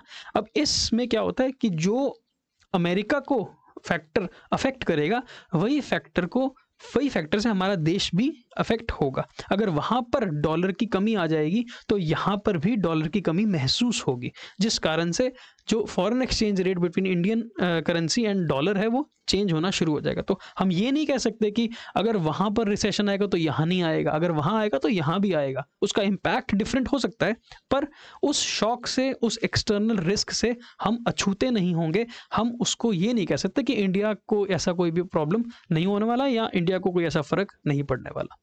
ठीक है, तो ये हमने पढ़ा fix system, flexible system, how the flexible exchange rate is determined in the market, यहां तक हमने समझ लिया है। आगे चलते हैं नेक्स्ट पॉइंट के ऊपर। तो अब हमारा टॉपिक है devaluation and depreciation of the domestic currency. इसको समझने के लिए पहले मैं एक आपको एग्जांपल देता हूं। मान लीजिए कि आज $1 का रेट है 80 रुपीज आज की डेट में, और 10 दिन के बाद या महीने के बाद ये रेट चेंज होके बन जाता है 90 रुपीज। तो $1 जो आज 80 रुपए का मिलता है, या $1 जिसकी कीमत रुपए में 80 रुपए है, वो 10 दिन के बाद, महीने के बाद उसकी वैल्यू चेंज होके $1 90 रुपए का हो जाता है। तो ये हमारी करेंसी के लिए अच्छा है कि बुरा है? हमारी करेंसी कौन सी है? Indian rupees. हमारी इंडियन रुपीस के लिए अच्छा है कि बुरा हो गया है? हमारी इंडियन रुपीस यहाँ पर डेप्रिशिएट कर गया है। यहाँ पर हम बोलेंगे कि रुपी डेप्रिशिएट कर गया है। डेप्रिशिएट करने का मतलब क्या होता है कि जब हमारी डोमेस्टिक करेंसी की कीमत in comparison to the foreign currency कम रह जाती है। देखो एग्जाम्पल समझो इसको, पहले 80 रुपए देता तो $1 मिलता, ठीक है। इसका मतलब क्या है, पहले 80 रुपीज देने पे $1 मिल जाता अपन को, और आज क्या हो रहा है, आज वही डॉलर को खरीदने के लिए 90 रुपए देने पड़ रहे हैं। तो इसका मतलब डॉलर महंगा हो गया है ना। हुआ क्या कि डॉलर एक्सपेंसिव हो गया, डॉलर महंगा हो गया। इसका उलट क्या हुआ कि जो रुपया है वो सस्ता हो गया, रुपए की कीमत गिर गई, रुपया सस्ता हो गया, तो रुपया डेप्रिशिएट हो गया और डॉलर एप्रिशिएट हो गया। ठीक है, बात समझ आई। तो appreciation of a foreign exchange या ऑफ अ करेंसी और डेप्रिसिएशन ऑफ अ करेंसी का मतलब क्या है? डेप्रिसिएशन का मतलब है जब मेरी करेंसी दूसरे की करेंसी की अपेक्षा में, तुलना में सस्ती हो जाती है, उसकी वैल्यू गिर जाती है, तो हमारी करेंसी डेप्रिशिएट हो गई। और इसके उलट कैसे हुआ? डॉलर महंगा हो गया, पहले $1 80 रुपए में मिल जाता था, अब वही $1 90 रुपए में मिल रहा है। इसका मतलब डॉलर महंगा हो गया। डॉलर महंगा होने का मतलब क्या हुआ कि डॉलर की कीमत एप्रिशिएट कर गई। तो आपको दो वर्ड समझ आए, appreciation of a currency, depreciation of a currency. Appreciation मतलब करेंसी स्ट्रांग हो गई है, करेंसी एक्सपेंसिव हो गई है, करेंसी की वैल्यू बढ़ गई है, किसकी तुलना में? किसी और करेंसी की तुलना में। और जो दूसरी करेंसी है वो वीक हो गई है, वो डेप्रिशिएट हो गई है, उसकी वैल्यू गिर गई है, किसकी तुलना में? डॉलर की तुलना में। बात समझ आती है? डेप्रिसिएशन और एप्रिसिएशन। अब वापस आते हैं यहां पर। Depreciation is the fall in the value, कहता है depreciation is the fall in the value of domestic currency in relation to a foreign currency. जब हमारी डोमेस्टिक करेंसी की कीमत गिर जाती है फॉरेन करेंसी के मुकाबले, in a situation when the exchange rate is determined by demand and supply in the international market। कहता है जब डिमांड और सप्लाई के बदलने से रेट ऑफ एक्सचेंज बिटवीन हमारी करेंसी और फॉरेन करेंसी बदलता है, और उसका इम्पैक्ट ये होता है कि जो हमारी करेंसी है उसकी कीमत गिर जाती है, हमारी करेंसी की कीमत गिर जाती है। There is a fall in the value of domestic currency in relation to a foreign currency, तो हमारी करेंसी में डेप्रिसिएशन आया है। ठीक है, तो हमारी करेंसी डेप्रिशिएट हो गई। तो मैंने एग्जांपल दिया ना यहाँ पर कि अगर $1 पहले 80 रुपए का था, अब वही $1 90 रुपए का हो गया, तो हमारी करेंसी की कीमत गिर गई है, तो हमारा रुपया डेप्रिशिएट कर गया है। इसी को दूसरे एंगल से बोलेंगे तो क्या बोलेंगे कि डॉलर की कीमत बढ़ गई है, डॉलर एक्सपेंसिव हो गया है, डॉलर स्ट्रेंथफुल हो गया है, डॉलर स्ट्रांग हो गया है, डॉलर एप्रिशिएट हो गया है। ठीक है, तो एक तरफ हमारी करेंसी की वैल्यू में गिरावट आ रही है, फॉल आ रही है, डेप्रिसिएशन आ रही है। दूसरी तरफ डॉलर महंगा हो रहा है, उसकी वैल्यू बढ़ रही है, उसके अंदर स्ट्रेंथ यहाँ वो स्ट्रांग हो रहा है, यहाँ वो एप्रिशिएट हो रहा है। ठीक है, और ये सब कुछ क्यों हुआ? ये सब कुछ कैसे हुआ?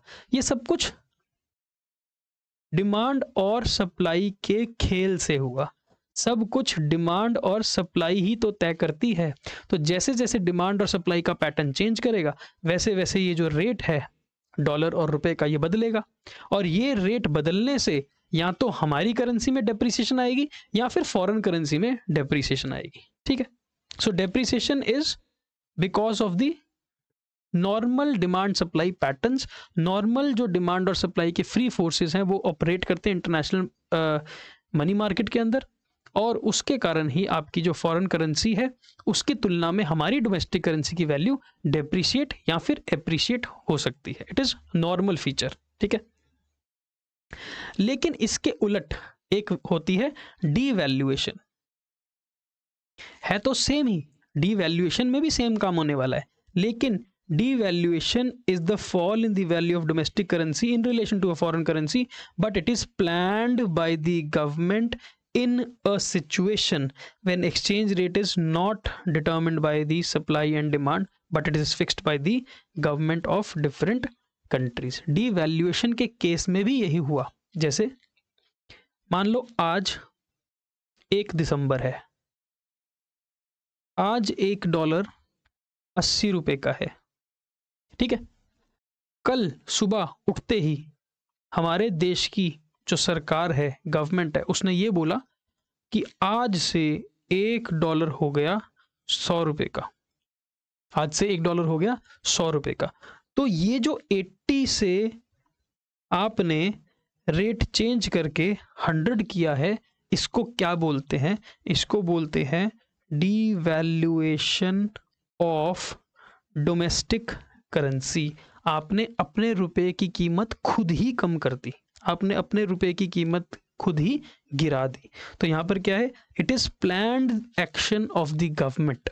सरकार ये सोच समझ के करती है, प्रॉपर प्लानिंग के साथ करती है, आरबीआई के साथ कंसल्ट करके करती है, और ये करने से सरकार का मकसद सिर्फ इतना है कि आज जो रेट 80 चल रहा था, कल वो रेट 100 हो जाएगा। सरकार ये कर सकती है। अपनी कीमत तो हम घटा ही सकते हैं ना, हम ये नहीं कह सकते। यहाँ पर एक बात समझने वाली है, हम ये तो कर सकते हैं, पर क्या हम ये कर सकते हैं कि जो $1 80 का था वो कल से $1 50 का हो जाए? ऐसा नहीं कर सकते, बिकॉज यहाँ पर आप डॉलर को डेप्रिशिएट कर रहे हो। डॉलर आपके कंट्रोल में नहीं है, डॉलर को आप डेप्रिशिएट नहीं कर सकते, डॉलर को आप कमजोर नहीं कर सकते। ठीक है ना, आप तो सिर्फ अपनी करेंसी जो आपके कंट्रोल में, आपके अधीन है, आप उस करेंसी की कीमत को ही घटा सकते हो। तो जब सोच समझ के हम अपनी करेंसी की वैल्यू को कम कर देते हैं, प्लान करके बाय द गवर्नमेंट ऐसा किया जाता है, डिमांड और सप्लाई का इसमें कोई रोल नहीं होता है, तो इसको डीवैल्यूएशन बोलते हैं। आपने अपनी वैल्यू कम कर दी, डीवैल्यूएशन, वैल्यू घटा दी। पर यही चीज जब मार्केट में डिमांड और सप्लाई के कारण आती है, खुद ब खुद ऐसा होता है कि $1.80 से $1.90 पे आ जाता है, because of demand and supply in the market, then that fall is called depreciation. तो डेप्रिसिएशन और डीवैल्यूएशन का इफेक्ट सेम है, इन दोनों का सेम इफेक्ट है, लेकिन इन दोनों का रीजन अलग है। जहां पर डेप्रिसिएशन खुद ब खुद होती है, मार्केट डिमांड और मार्केट सप्लाई के पैटर्न से होती है, इसमें सरकार का कोई रोल नहीं होता है। उसके उलट डीवैल्यूएशन सरकार के कहने से होती है, सरकार की प्लानिंग से होती है, सरकार के एक्शन से होती है, सरकार के द्वारा फिक्स करके होती है। डीवैल्यूएशन के अंदर मार्केट डिमांड और मार्केट सप्लाई को देखा ही नहीं जाता है, अपने आप सरकार अपनी वैल्यू करेंसी की कम कर सकती है। ठीक है, both depreciation and devaluation will result in the fall in the value. दोनों का इफेक्ट सेम है कि गिरावट तो डोमेस्टिक करेंसी में आ रही है। However, devaluation causes a desired fall in the value of rupee. अब देखो, सरकार को डीवैल्यूएशन करके हासिल क्या होने वाला है? आपके मन में एक सवाल तो आएगा ना कि ऐसा गवर्नमेंट ने क्यों किया कि जो $1.80 का था, आज आपने वो $100 का करवा दिया? ऐसा क्यों किया? आपने अपनी कीमत क्यों घटाई? देखो, जब डीवैल्यूएशन होगी ना, तो इससे दो इफेक्ट होंगे। एक, इससे इंपोर्ट पे असर आएगा, और दूसरा, इससे एक्सपोर्ट्स पे भी असर आने वाला है। जब हम कोई सामान बाहर से इंपोर्ट करते हैं देश के अंदर, तो हमें डॉलर पे करने पड़ते हैं बाहर, है ना, हमें डॉलर से पेमेंट करनी पड़ती है। अब जब हम एक्सपोर्ट करते हैं तो बाहर सामान भेजने से बाहर से डॉलर इंडिया में आता है, तो हम डॉलर रिसीव करते हैं। अब देखो, अगर हम इंपोर्ट करेंगे सामान तो हमें पेमेंट करनी है ना, हमने पे करने हैं डॉलर्स, और जब हम एक्सपोर्ट करते हैं तो हमें रिसीव होंगे डॉलर्स। ठीक है, एक्सपोर्ट से हमारे पास डॉलर आएंगे और इंपोर्ट करके डॉलर जाएंगे। अब जब डॉलर सस्ता था, $80 का था, तब हम कोई सामान इंपोर्ट कर रहे थे और तब हम कोई सामान एक्सपोर्ट कर रहे थे। अब जब सरकार ने डीवैल्यूएशन करी तो सरकार ने वही डॉलर महंगा करवा दिया, या फिर सरकार ने अपनी करेंसी की कीमत घटा दी, बात तो एक ही है। अब देखो, अब डॉलर हो गया महंगा। अब जब डॉलर महंगा हो जाएगा तो जो सामान की पेमेंट मुझे बाहर करनी है ना, इंपोर्ट के पैसे मुझे बाहर देने हैं, वो ज़्यादा देने पड़ेंगे। पहले $1.80 में खरीद के वो डॉलर बाहर भेज देता, अब वही डॉलर भेजने के लिए मुझे 100 रुपए चुकाने पड़ेंगे। तो मेरे लिए ये जो इंपोर्ट है ये एक्सपेंसिव हो जाएगा, ठीक है ना, मेरे लिए ये इंपोर्ट महंगा हो जाएगा। लेकिन एक्सपोर्ट में मुझे बड़ा फायदा होगा। होगा क्या? जो डॉलर पहले बाहर से इंडिया में आता था उसको हम उठा के बैंक को देते थे, बैंक उसके बदले हमें 80 रुपए देता था, हम बड़े खुश होते थे। अब सरकार ने जब यही रेट चेंज करके कम कर दिया है ना, एक्सचेंज रेट यानी कि डिवैल्यूएशन कर दी अपने फॉरेन करेंसी, हमारी डोमेस्टिक करेंसी की फॉरेन करेंसी के अगेंस्ट, तो इसमें क्या हुआ, अब अगर मैं बाहर $1 का सामान भेजूंगा, बाहर से $1 आएगा, वो डॉलर मैं बैंक को दूंगा, बैंक मुझे 100 रुपए देगा। पहले उस $1 के बदले मुझे 80 रुपए मिलते थे मेरे बैंक अकाउंट के अंदर, अब उस $1 के अगेंस्ट मुझे 100 रुपए मिलने लगेंगे। तो मेरा तो सीधा सीधा 20 रुपए प्रति डॉलर फायदा होना शुरू हो गया। तो एक्सपोर्ट मेरे लिए ल्यूक्रेटिव बन जाएंगे, मेरे लिए ये ल्यूक्रेटिव बन जाएंगे, मेरे लिए ये बहुत अच्छे हो जाएंगे। तो जो डीवैल्यूएशन होती है ना, ये सरकार सोच समझ के करती है। जब सरकार को लगता है कि उसने एक्सपोर्ट्स को इंसेंटिवाइज करना है, जब उसने एक्सपोर्ट्स को बढ़ावा देना है, जब उसने एक्सपोर्ट्स को बढ़ाना है, तो सरकार अपनी करेंसी की डीवैल्यूएशन करने का तरीका अपनाती है।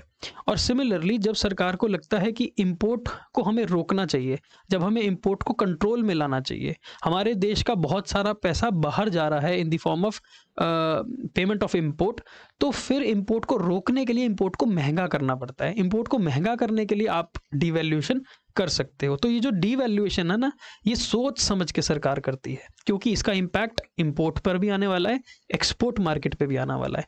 इंपोर्ट बायर को अफेक्ट करेगा, खरीदार को, एक्सपोर्ट सेलर को अफेक्ट करेगा, बेचने वाले को, ठीक है। तो ये दोनों को मद्देनजर रख के ही सरकार डीवैल्यूएशन का ऑप्शन अवेल करती है, ठीक है। तो हमारा अब टॉपिक है मैनेज्ड फ्लोटिंग। बहुत इंपॉर्टेंट है, पेपर पॉइंट ऑफ व्यू से बड़े ध्यान से समझना है इसको। मैनेज्ड फ्लोटिंग क्या होता है? ये भी एक सिस्टम होता है जो आरबीआई या सेंट्रल बैंक अपनाता है। कैसे? कहते हैं it is a system in which the central bank allows the exchange rate to be determined by the market forces of demand and supply. कहता है तो एक फ्लेक्सिबल एक्सचेंज रेट सिस्टम है, तो floating exchange rate system. RBI कुछ नहीं कहता आपको, आरबीआई कहता है जैसे मार्केट में डिमांड है, जैसे मार्केट में सप्लाई है, उससे डॉलर और रुपए का रेट तय होने दो। मार्केट में जो भी एक्सचेंज रेट मार्केट डिफाइन करेगी होने दो। सरकार इसमें, आरबीआई इसमें, सेंट्रल बैंक इसमें कोई भी इंटरफेरेंस नहीं करता है। कब तक नहीं करता है, ये है मुद्दे की बात। कहता है नॉर्मली आरबीआई इंटरवेंशन नहीं करेगा, आरबीआई कोई भी इसके अंदर इंटरफेरेंस नहीं करेगा, लेकिन RBI central bank will intervene at times to influence the rate so that it remains within the desired limit. कहता है कई बार क्या होता है कि जब market forces of demand and supply exchange rate को डिटरमिन करती है ना, तो कई बार ये जो एक्सचेंज रेट होता है या तो ये बहुत ज़्यादा हो जाएगा या ये बहुत कम हो जाएगा। और आरबीआई हमेशा ये कोशिश करता है कि जो exchange rate between dollar and रुपए है ना, मैं एक एग्जांपल ले रहा हूँ, पाउंड के साथ भी हो सकता है, दिनार के साथ भी हो सकता है, दिरहम के साथ भी हो सकता है। तो आरबीआई हमेशा ये कोशिश करता है कि जो एक्सचेंज रेट तय हो वो एक बैंड के अंदर रहे, वो एक लिमिट के अंदर रहे, वो ना उस लिमिट से नीचे चला जाए और ना ही वो लिमिट को ब्रीच करके ऊपर चला जाए। एक एग्जांपल से समझते हैं इसको। लेट्स से $1 का जो रेट है वो 70 से लेके 80 तक होना चाहिए, ऐसा आरबीआई सोचती है। आरबीआई मान के चलती है कि मार्केट को डिफाइन करने दो डॉलर का और रुपए के बीच का एक्सचेंज रेट, डिमांड सप्लाई के बेस पे ये तय होने दो, ऐसा आरबीआई सोचती है। पर अपने दिमाग में, अपने मन में, अपने ख्याल में आरबीआई एक लिमिट सेट कर देती है कि मार्केट में अगर डॉलर का रेट 70 रुपए से लेके 80 रुपए के बीच में रहेगा तो आरबीआई को कोई टेंशन लेने की जरूरत नहीं है, आरबीआई को कुछ भी करने की जरूरत नहीं है। इसको बोलते हैं बैंड। ये क्या है? एक बैंड या लिमिट। इस बैंड में ये है लोअर लिमिट और ये है अपर लिमिट, ठीक है ना। तो आरबीआई कहती है कि अगर ये डॉलर का रेट 70 की लोअर लिमिट से ऊपर रहे और 80 की अपर लिमिट से नीचे रहे, यानी कि अगर एक्सचेंज रेट इसके बीच में फ्लक्चुएट करता रहे, कभी ऊपर कभी नीचे, लेकिन 70 से नीचे ना आए और 80 से ऊपर ना जाए, लिमिट के अंदर रहे, तो आरबीआई कहता है वेरी गुड, कोई दिक्कत नहीं है, चलने दो मार्केट के अंदर। लेकिन अगर किसी भी कारण से डॉलर का रेट 70 से नीचे आ जाए, जैसे कि 69 रुपीस पे आ जाए, 68 रुपीस पे आ जाए, तो आरबीआई को प्रॉब्लम होती है, क्योंकि इस एक्सचेंज रेट ने आरबीआई के लोअर लिमिट को ब्रीच कर दिया है, लोअर बैंड को तोड़ दिया है। तो आरबीआई यहां पर कुछ ना कुछ सोचेगी, कुछ ना कुछ करने लगेगी। और सेम केस, अगर $1 का रेट 80 रुपए से बढ़ जाए, यानी कि 81 हो जाए, 82 हो जाए, तब भी आरबीआई को टेंशन स्टार्ट हो जाएगी। क्यों? क्योंकि इस रेट ने अपर लिमिट को ब्रीच कर दिया, जो आरबीआई ने एक लिमिट फिक्स करी थी। 70 से 80 के बीच में आरबीआई को कोई टेंशन नहीं है, लेकिन जैसे ही वो 70 से नीचे आएगा या 80 से ऊपर जाने की कोशिश करेगा डॉलर का रेट, तो फिर आरबीआई चुप नहीं रहती है, आरबीआई कुछ ना कुछ करती है। अब क्या करती है? इसको बोलते हैं मैनेज्ड फ्लोटिंग। तो आरबीआई इस फ्लोटिंग को मैनेज करेगी। अब अभी तक देखो क्या है, इसके बीच में डॉलर का रेट फ्लोट कर रहा है, डॉलर और रुपए का रेट फ्लोट कर रहा है, कभी ऊपर कभी नीचे, कभी ऊपर कभी नीचे, इजीली मूव कर रहा है, फ्लोट कर रहा है। इसको बोलते हैं फ्री फ्लोटिंग।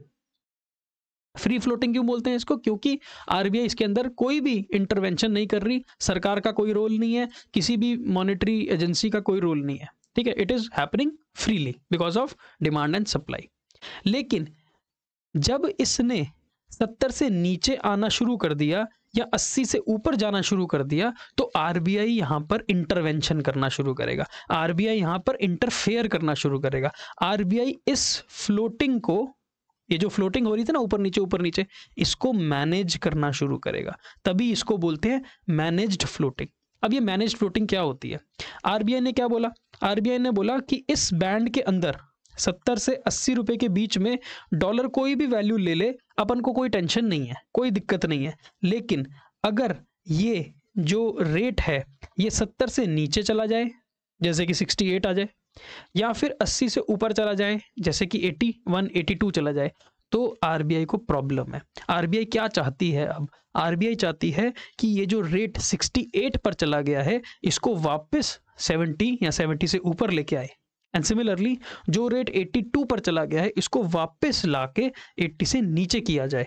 ऐसा करने के लिए आरबीआई यहां पर और यहां पर कुछ ना कुछ इंटरफेरेंस करेगी, कुछ ना कुछ मैनेजमेंट स्टार्ट कर देगी करना। अब क्या करेगी समझना। पहले तो मुझे आप ये बताओ सोच के कि डॉलर का रेट 70 से नीचे क्यों आ रहा है? कोई तो कारण होगा कि डॉलर का रेट नीचे आने लग गया है। क्या कारण होगा? अगर डॉलर का रेट नीचे आ रहा है, इसका मतलब हमारी करेंसी एप्रिशिएट कर रही है और डॉलर डेप्रिशिएट कर रहा है ना। डॉलर सस्ता हो रहा है। अब पहले वो 75 का था, फिर वो 70 का हुआ, फिर वो 68 का हुआ। इसका मतलब रुपया स्ट्रांग हो रहा है और डॉलर सस्ता हो रहा है, डॉलर वीक हो रहा है। इसका क्या कारण होगा? यहां पर इसका रीजन होगा, इसके दो रीजन हो सकते हैं। इसका पहला रीजन हो सकता है कि जो डॉलर है उसकी डिमांड ही कम हो गई है, डिमांड फॉल कर गई है। डॉलर की डिमांड अगर गिर जाएगी तो फिर ये जो रेट है ये रेट नीचे आ जाएगा। या फिर डॉलर की सप्लाई इंक्रीज हो गई है। दो बातें हैं ना, होना क्या चाहिए? कुछ भी हो सकता है। यहाँ तो डॉलर की डिमांड ही मार्केट से कम हो गई इसलिए रेट नीचे आने लग गया, या डॉलर की सप्लाई बढ़ने लग गई है, सप्लाई के बढ़ने से भी रेट कम हो जाता है। तो ये इसका रीजन हो सकता है। इधर भी तो कोई ना कोई रीजन होगा कि डॉलर का रेट बढ़ क्यों रहा है। अब डॉलर महंगा हो रहा है, 80 से 82 पहुंच गया है, डॉलर महंगा हो रहा है, डॉलर एप्रिशिएट कर रहा है। इसका मतलब क्या है कि हमारा रुपया डेप्रिशिएट कर रहा है, हमारे रुपए की कीमत गिर रही है। इसका क्या रीजन हो सकता है? इसका रीजन ये हो सकता है कि जो डॉलर है उसकी डिमांड बढ़ रही है ना, डॉलर की डिमांड बढ़ रही है, या फिर जो डॉलर है उसकी सप्लाई घट रही है। दोनों कारण हो सकते हैं। तो ये है reason why the exchange rate of dollar is increasing from 80 to 82, है ना, और the rate of dollar is decreasing from 70 to 68। कुछ तो कारण होंगे, वो कारण मैंने आपके यहां पर लिख दिए। अब ये जो कारण है ना, बस आरबीआई इसका ऑपोजिट करने की कोशिश करेगा, तभी तो ये ठीक होगा। सिंपल सी बात है, अगर रेट गिर रहा है तो आरबीआई रीजन ढूंढेगा, और रीजन उसको क्या मिलेगा? या तो डिमांड गिर गई है या फिर सप्लाई बढ़ गई है। और अगर रेट बढ़ रहा है डॉलर का तो उसके रीजन क्या होंगे? या तो डिमांड बढ़ गई है और या फिर सप्लाई घट गई है। अब आपने तो बैंकिंग एंड आरबीआई चैप्टर भी सीखा हुआ है, हालांकि आने वाली क्लासेस में मैं आपको सिखाऊंगा। तो उसमें आपको पता होगा कि जो आरबीआई है ना, उसके पास एक फॉरेन एक्सचेंज की रिजर्व होती है ना। ये एक डब्बा होता है आरबीआई के पास, जिसके अंदर बहुत सारी फॉरेन करेंसी का एक बैकअप या एक रिजर्व पड़ा होता है। आज की डेट में अराउंड 500-600 बिलियन डॉलर्स आरबीआई के पास जमा है, आरबीआई के पास रिजर्व में पड़े हैं। अब आरबीआई ये कहती है कि जब भी उसको ये रेट को ठीक करना होगा ना, जब 70 से नीचे चला जाएगा तो 70 से ऊपर लाना पड़ेगा, और जब 80 से ऊपर चला जाएगा तो 80 से अंदर लाना पड़ेगा। तो ये रेट को वापस इसके बैंड के अंदर लाने के लिए आरबीआई क्या करती है? वो इस तिजोरी, इस रिजर्व का इस्तेमाल करती है। कैसे करती है? देखो, जब रेट 70 से नीचे जा रहा है, जब रेट नीचे जा रहा है तो उसका सबसे बड़ा कारण होता है कि डॉलर की डिमांड खत्म हो गई है। मार्केट में डॉलर किसी को अगर चाहिए ही नहीं, या मार्केट में डॉलर की डिमांड कम हो रही है, तभी तो डॉलर का रेट गिर रहा है रुपए की तुलना में, है ना। तो डॉलर का जब डिमांड गिरती है तभी डॉलर का रेट गिरता है, और ये आरबीआई को अच्छा नहीं लग रहा है, बिकॉज आरबीआई चाहती थी कि रेट 70 से 80 के बीच में रहे। अब आरबीआई इसका ऑपोजिट करेगी।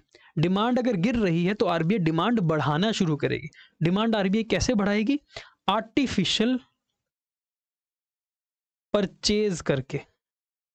डॉलर चाहिए नहीं है आरबीआई को, लेकिन क्योंकि कोई भी नहीं मांग रहा, डिमांड की कमी है, तो आरबीआई खुद मार्केट में जाएगी और आरबीआई डॉलर खरीदना शुरू कर देगी। जब आरबीआई डॉलर खरीदना शुरू कर देगी, आरबीआई डॉलर बाय करना शुरू कर देगी, तो डिमांड बढ़ने लगेगी। जब डॉलर की डिमांड बढ़ने लगेगी तो धीरे धीरे डॉलर का रेट भी बढ़ने लगेगा, है ना।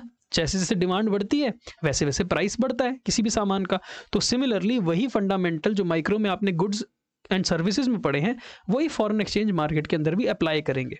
जैसे जैसे आप डॉलर खरीदते जाओगे, डिमांड बढ़ाते जाओगे, डिमांड बढ़ाते जाओगे, वैसे वैसे प्राइस बढ़ना शुरू हो जाएगा, और प्राइस बढ़ता रहेगा 68 से वापस 69, फिर 69 से 69.5, फिर 70, फिर 70 से ऊपर आ जाएगा। जब ये 70 से ऊपर आ जाएगा तब आरबीआई बाय करना बंद कर देगी, ठीक है ना। क्यों? क्योंकि आरबीआई के बैंड या आरबीआई के लिमिट के वापस अंदर आरबीआई इस डॉलर और रुपए के रेट को लेके आ जाएगी। तो आरबीआई आर्टिफिशियल परचेज करके रेट को बढ़ाती है ना। Because of increase in demand there foreign exchange rate will rise and it will keep on rising until it reaches within the price band और exchange band of the RBI, जो कि 70 से ऊपर लाने की कोशिश कर रही थी। अब इसी का उल्टा करती है आरबीआई जब डॉलर का रेट 80 से ऊपर चला जाता है। अब देखो, डॉलर का रेट अगर 80 से ऊपर जा रहा है ना, तो उसका कारण क्या है? उसका कारण है कि डिमांड बहुत ज्यादा हो रही है डॉलर की, लेकिन सप्लाई नहीं है डॉलर की।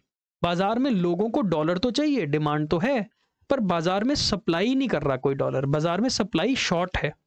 अब देखो, सारी सप्लाई तो ये पड़ी है, इतने सारे डॉलर तो देश के रिजर्व बैंक के पास पड़े हैं, क्योंकि reserve bank is the custodian of the foreign exchange. तो आरबीआई कहती है यार इतने सारे डॉलर मेरे पास पड़े हैं, तो क्यों ना इस डॉलर को बेच के सप्लाई क्रिएट कर देते हैं। तो इस केस में क्योंकि सप्लाई कम है, आरबीआई आर्टिफिशियल सप्लाई क्रिएट करेगी। आर्टिफिशियल सप्लाई मतलब बेचना नहीं था आरबीआई को, कोई भी कोशिश नहीं कर रहा था आरबीआई बेचने की डॉलर, लेकिन क्योंकि आरबीआई चाहता है कि ये रेट 82 से वापस घट के 80 से नीचे आ जाए, तो आरबीआई को मार्केट में सप्लाई बढ़ानी पड़ेगी डॉलर की। सप्लाई बढ़ाएगा कहाँ से? इस रिजर्व में से आरबीआई डॉलर सेल करना शुरू करेगा। पहले डॉलर बाय करने शुरू किए थे उसने, अब डॉलर सेल करने शुरू करेगा। जैसे जैसे इस तिजोरी में से डॉलर निकलता जाएगा, वो फॉरेन एक्सचेंज मार्केट के अंदर सप्लाई बढ़ाता रहेगा, और जैसे जैसे सप्लाई बढ़ती रहेगी वैसे वैसे रेट गिरना शुरू हो जाएगा। ये जो प्राइस है, ये जो एक्सचेंज रेट है डॉलर और रुपए का, ये गिरना शुरू होगा क्योंकि सप्लाई बढ़ रही है। गिरने गिरते गिरते कैसे आएगा, 82 से 81 आ जाएगा, फिर 81 से 80.5 आ जाएगा, फिर 80 आ जाएगा और फिर 80 से नीचे आ जाएगा। जब आरबीआई इसको वापस 80 से नीचे ले आएगी तो आरबीआई ये खेल खेलना, ये सेल करना बंद कर देगी। तो इसको बोलते हैं मैनेज्ड फ्लोटिंग, इसको बोलते हैं डर्टी फ्लोटिंग। तो दो नाम है इसके, मैनेज्ड फ्लोटिंग और डर्टी फ्लोटिंग। तो आरबीआई कोशिश करेगी कि जो रेट है foreign exchange between dollar and Indian rupees, वो एक बैंड के अंदर संतुलित रहे, उसके अंदर ही घूमता रहे। ठीक है, इसको भी यहां पर पढ़ लेते हैं। Under the clean floating, free floating, the exchange rate is market determined without any central bank intervention, but in a managed floating the central bank intervenes to restrict the fluctuation in exchange rate and bring it within certain limits. तो dirty floating, manage floating में RBI क्या करती है, band define करती है और उस band के अंदर कोशिश करती है कि डॉलर का रेट उसके अंदर रहे। जब भी वो रेट उसके बाहर जाएगा तो फिर ट्रिगर करेगा वो आरबीआई के रिस्पांस को। आरबीआई फटाफट से हरकत में आएगा और कोशिश करेगा कि वो कुछ ना कुछ ऐसा करे कि रेट वापस उस बैंड के अंदर आ जाए। और वो कुछ ना कुछ करने का मतलब होता है कि वो मैनेज कर रहा है इस फ्लोटिंग को, वो मैनेज कर रहा है इस फ्लेक्सिबल सिस्टम को। Manage floating rate is like a flexible rate but floating. Fluctuation in exchange rate is allowed within a certain limit by the government. There is no fixed parity value. The authorities intervene when a particular situation requires it to intervene. It is called a system of dirty floating. Normally RBI intervene नहीं करती है, normally government भी कुछ नहीं करती है exchange rate market के अंदर, लेकिन जब ये रेट बैंड को तोड़ता है, लोअर और अपर लिमिट को ब्रीच करता है, तब फिर आरबीआई चुप नहीं रहती और आरबीआई कोशिश करती है कि इस बैंड के अंदर वापस इस रेट को लेके आए। अब ये ऐसा कैसे करती है, bye selling and purchasing the foreign currency in the international market. जो मैंने अभी आपको सिखाया, डॉलर खरीदती है ना, डॉलर खरीदती है जब रेट को बढ़ाना होगा और डॉलर बेचेगी जब रेट को घटाना होगा। तो जब 70 से नीचे आ जाएगा रेट तो डॉलर खरीदने पड़ेंगे रेट बढ़ाने के लिए, और जब 80 से ऊपर जा रहा है रेट तो डॉलर बेचने पड़ेंगे वापस रेट को नीचे लाने के लिए। तो by selling and buying the foreign currency in the international market, the RBI tries to manage this whole flexible exchange rate system and keep it within a certain limit. इसको बोलते हैं manage floating या dirty floating. ठीक है, तो यहां हमारा जाके सारा जो चैप्टर है ये एंड हो जाता है, खत्म हो जाता है। होपफुली आपको ये चैप्टर बहुत क्लियरली, बहुत अच्छे से समझ आ गया होगा। इस चैप्टर को फिर से एक बार रिव्यू कर सकते हैं आप अपने नोट्स बनाइए, पढ़िए, कोशिश करिए आप अपने क्वेश्चंस को सॉल्व करने की। मैं आपसे फिर से मिलूंगा इसी सीरीज के अगले पार्ट के अंदर, जहां पर हम एक नया चैप्टर तैयार करेंगे।